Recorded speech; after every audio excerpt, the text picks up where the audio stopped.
Testing.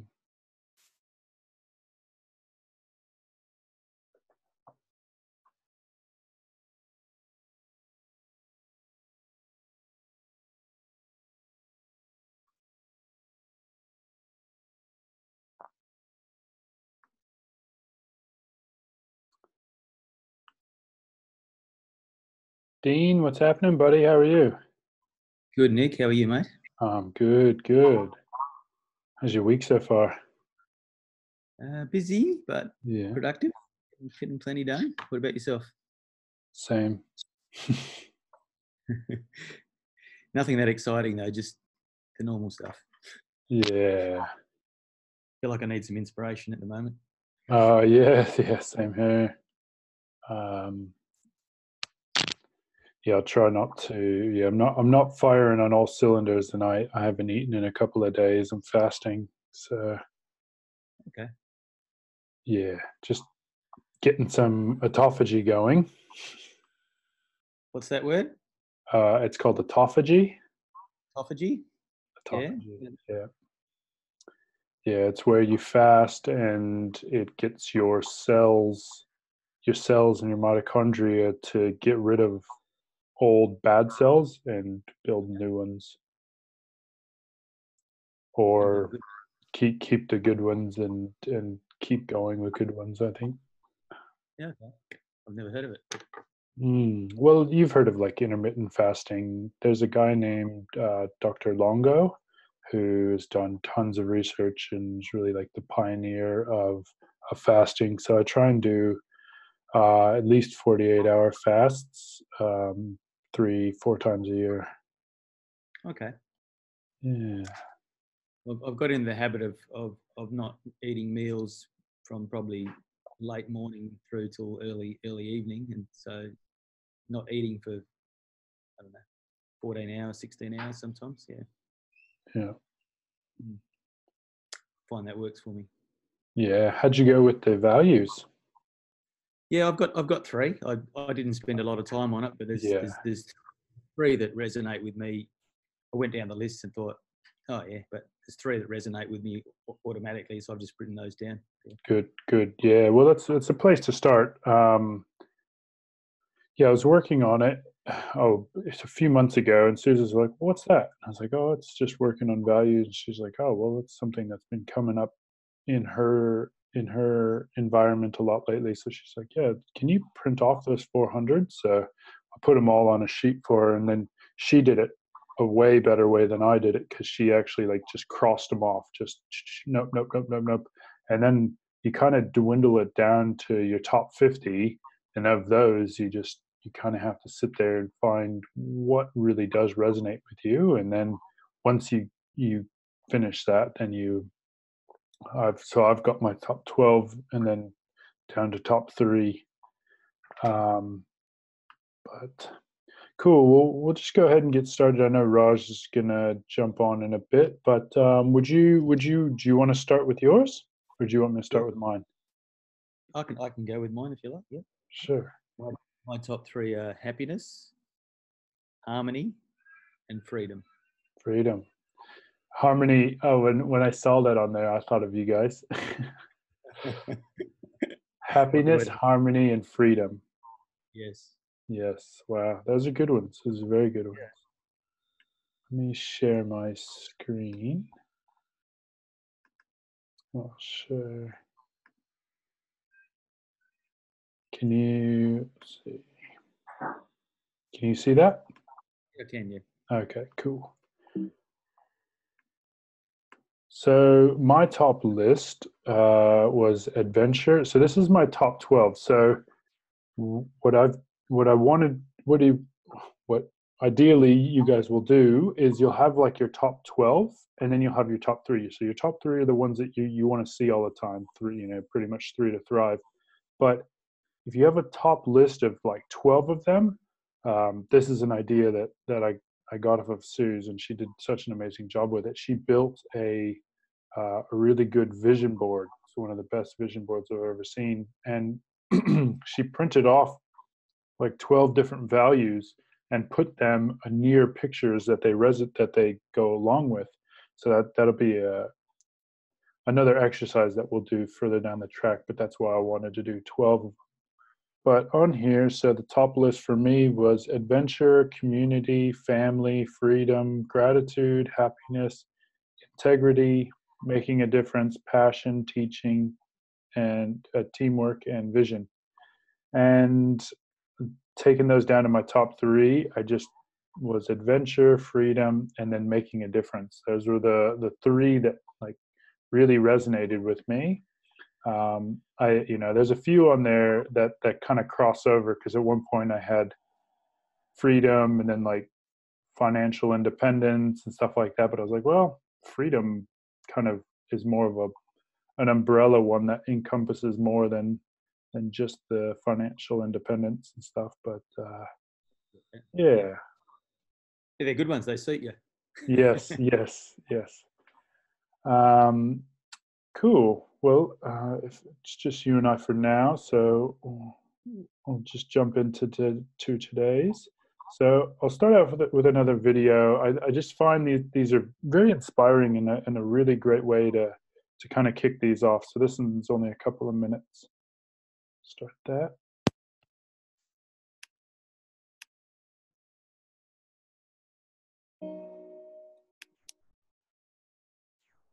If you don't know why you're here, I encourage you to find out what your purpose is here. What is the meaning of your life?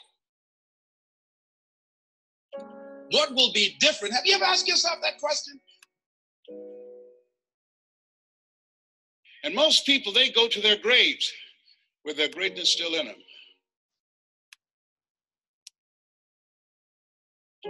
What if you live your whole life only to discover that it was wrong?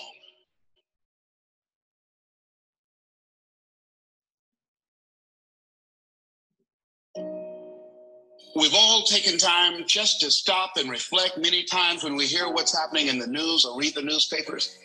Where's all of this leading to? What's going on here?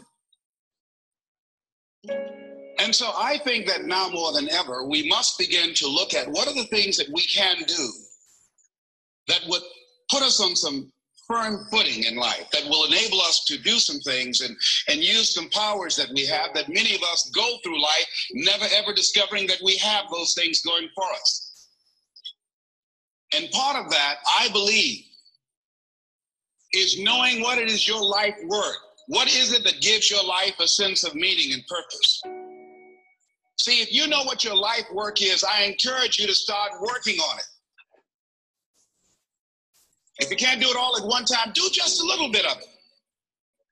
And if you don't know what it is that you showed up to do, if you don't know why you're here, I encourage you to find out what your purpose is here. What is the meaning of your life? Because once you find that, it puts you in your power place. 85% of the American public, according to recent studies, are going to jobs that they hate, working on jobs that do not challenge them. They get sick thinking about going. Because, see, when you go to a job and you already know how far you can go, you can already see that proverbial glass ceiling. See, when you're going someplace and you already know how much you're going to make, you already know how far you can go, you're in a dead-end position. It erodes your self-esteem. It lowers your sense of yourself. It creates an inner turmoil. It creates an emptiness in you. So I say that your life is worth finding what it is that you're supposed to do. Imagine, if you will, being on your deathbed and standing around your bed, the ghost of the dreams, the ideas, the abilities, the talents given to you by life, but you, for whatever reason, you never pursued those dreams.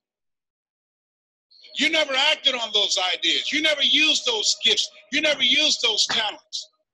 And there they are staring at you as you're lying on your bed with large, angry eyes saying, "We came to you. Only you could have given us life. And now We must die with you forever.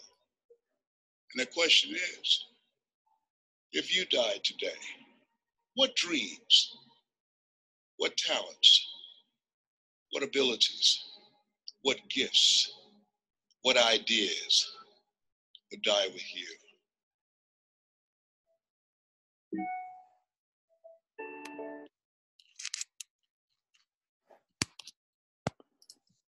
All right. Welcome, Raj. Hey, buddy, how are you? Good. You? Yeah, good, good. Sorry, I was waiting for the link. Oh, that's all right. Yeah, so what we've done so far, let me just get out of this. So what we've done so far is we've just covered our values from last week, and then we've just started that video just to kind of get us some inspiration on today. Yeah, sure. Do you want to share your top 3 with us? Yeah, it was honesty, Mm-hmm. loyalty, and perseverance. Perseverance. That's a good one. Mm. Yeah, I had that one. That one made it to my top 50, but then it didn't make it to my top list.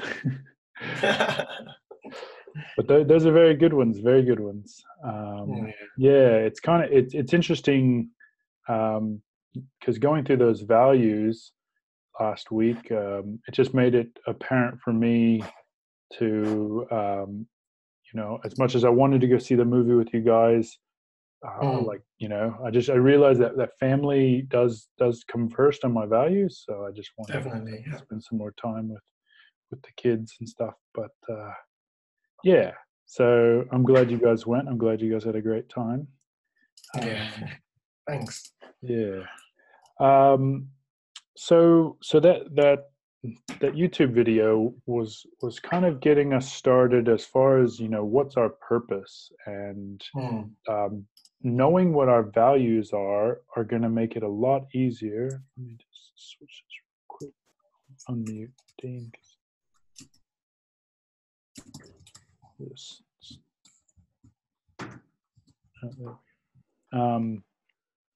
So it's going to help us to determine what our purposes are. So if we have our values established, it's going to more or less give us an idea of what direction we want to go. And we spend the most of our life doing work, and then so really at the end of the day, if we know what our values are and we know what our purpose, we define what our purpose is, then it's going to make it a lot easier for us to do things that align with both of those. A lot of people just walk around their whole lives like Les Brown was saying, and they end up on their deathbed and realizing that they had all these talents for the world, but they never ended up using them. So that's part of what a lot of these exercises are, is getting really clear about what our goals are, what our values are, and then what's going to be our purpose, what we're bringing to this earth, what lessons we want to learn. So today it's almost a game, and it's finding your 6's. So what direction should your life go? What should I spend my precious time on? So time is something that we can never get more of. And what major decisions do you have? So let's just break it down a bit. It's an easy way to determine what directions to go. So there's a rating scale that goes from 1 to 3. 1 is being the worst, and 2 is average, and 3 is the best. Now, the reason that this doesn't go to 10 is we don't want to complicate it. We want to leave this as easy as physically possible, so that it's just we want the KISS, where you keep it simple. That's where we want to leave this. So I've done a couple of them just to get a rough idea, give you guys a rough idea. But let's just say you're going to be going on vacation. You have 5 different places that you could choose from, and let's just go through from the top. So USA, the difficulty of getting to USA is quite 16 hours, pretty expensive flights.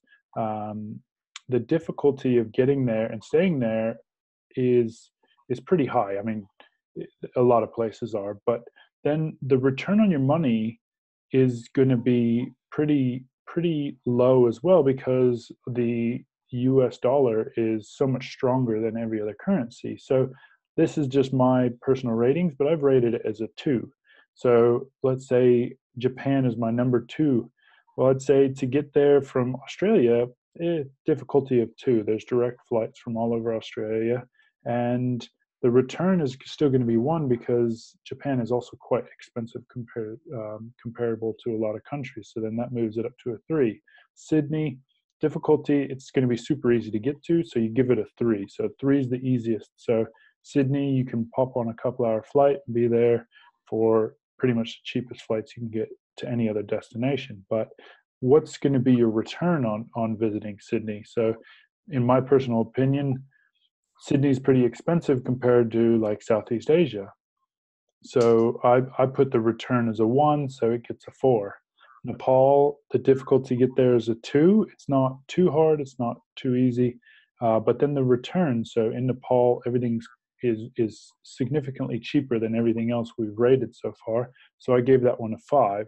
Now Bali, but you can get direct flights from Perth, so the difficulty is as easy as it gets. And then the return is going to be 3, because your money goes so much further in Bali. So you get a 6. So this will give you a brief introduction to it. Now, I've done 2 other ones. Now, one's going to be the investing. So let's just say you want to get into the S&P 500. The difficulty is super easy. It's a 3. Anyone can open a brokerage account and get into investing in the S&P 500.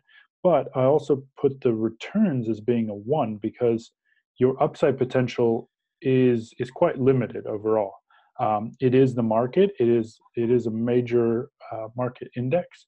So the total ends up being a 4, because the returns, especially being at all-time highs for going on 10 to almost 10 and a half years, I just don't believe the returns are going to be that high. So total of a 4. Same thing with bonds. Bonds, the difficulty to get into them is a 3. So they're very easy.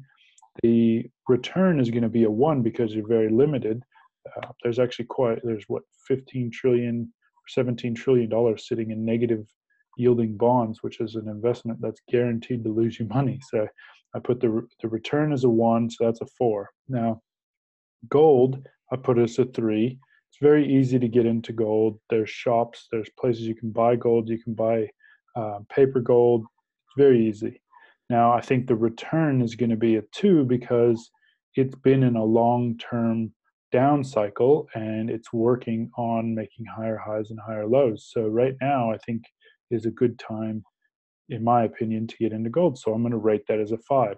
Real estate, now the difficulty, I put it as a 1, because it takes a lot of upfront capital. It takes a lot of know-how to get into investing in real estate. I mean, Dean, you'd be a perfect one to know that. But I just find that real estate's a lot more difficult. It's not like, if you want to buy S&P 500, you can go buy a share of S&P 500 and be in and out of it within a couple of days, where real estate, you're looking at big long-term investments.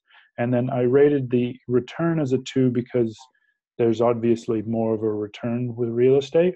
Depends on if you're buying at the high or the lows.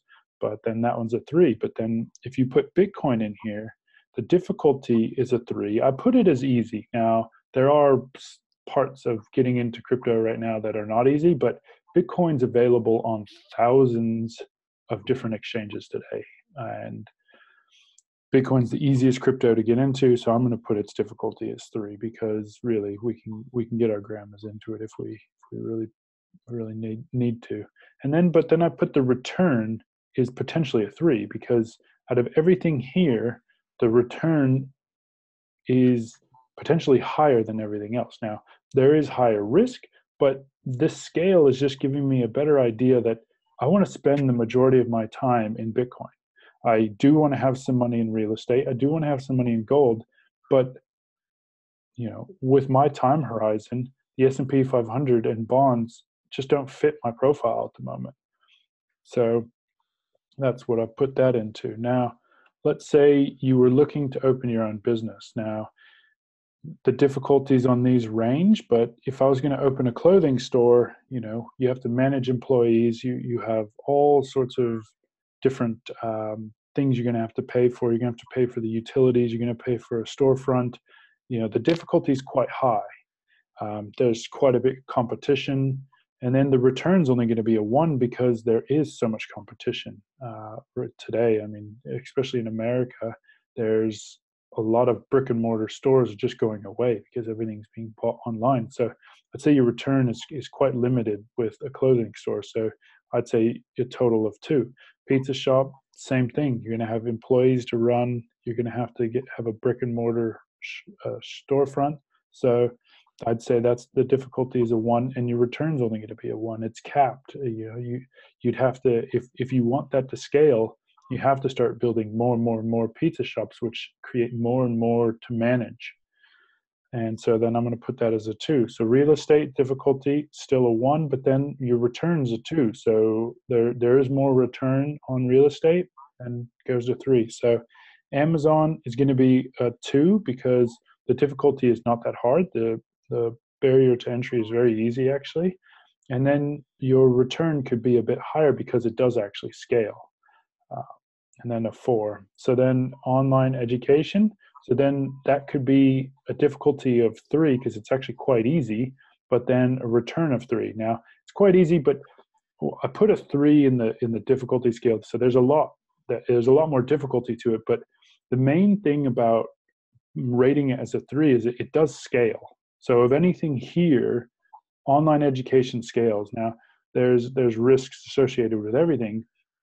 Like if you're with Amazon, let's say Amazon starts to compete with the business that you're running with Amazon, which happens to a lot of sellers. They have a really great item, it sells a lot, and then Amazon starts competing with them, and then all of a sudden they have a risk there. Well, online education, it scales, and it limits the downside because you're not dependent on another platform. So these are just a good way to take life decisions and map them out and see where you should spend the majority of your time on.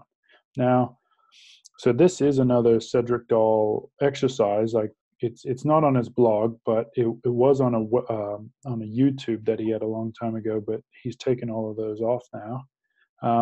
I've added a whole nother row to this. Now, this is a bonus that I thought would just fit a lot better. Is let's take this up to 9's. Does it align with my values and purpose? So now I've added a whole nother row for your purpose. Now, if going to America for me, it's just a 1. I grew up there. I've been to 40 states, and I don't really, it's not in line with my purpose. Now, Japan, going skiing in Japan is a lot more in line, so I gave it a 2. Sydney, been there plenty of times, it's only a 1 for me. Nepal, and Bali are going to, new cultures and exploring new places. I've been to both, but I'd say they're a lot more in line with my purpose than going to see any other one. So then the totals actually go out of 9. I can see that Bali's 9 out of 9 for me. It ticks all of my boxes. So it just makes it a lot easier, a lot more clear that, yep, I want to go and vacation in Bali. Now, investing, same thing. As far as my purpose for investing, S&P 500's a 1, bonds are 1, gold's a 2 because of where the whole world is sitting right now. And then real estate's a 2, but then Bitcoin's a 3. Now, not only is the returns potentially higher, the difficulty is easy, but it's in line with my purpose. For years, I've been talking about fractional reserve lending and like how screwed up the banking system is. And so this is an option to opt out and to keep governments more accountable so that they can't just inflate our money to crazy levels. So Bitcoin is a 9 out of 9 for me. So business, and then the same thing, clothing store, pizza, real estate are really not in alignment with my purpose, with my values. Amazon would be more in alignment because I could travel more. I could do it from a laptop in other places around the world. Now there is still other things that's why I gave it a 3. But then online education really aligns with a whole lot of my values and my purpose. So that one gets a 9 out of 9. So I'll send you guys a spreadsheet with this so you guys can just fill in your own and just play with it. It's a good way to kind of hash out different ideas, different paths you could potentially take with your life. It could be something as small as a vacation, or where you live, where it could then as be something as big as a business you want to run. So your homework is then to trial out the 6's and 9's game for yourself, play with it, use it a couple of times, and see what you can get more clear about in your life. So yeah, that's it. I've got links to the video that I showed you guys. But that's it. What do you guys think? Yeah, you good? I think that makes a lot of sense, Nick. And the holiday in Nepal's come up for me 3 times this week, so I think that might be a sign. Would you? Yeah, we'll have to talk about that another time, because I loved Nepal. Not so much Kathmandu. It's a bit chaotic and crazy, but loved Nepal. I've never been there, so it does interest me.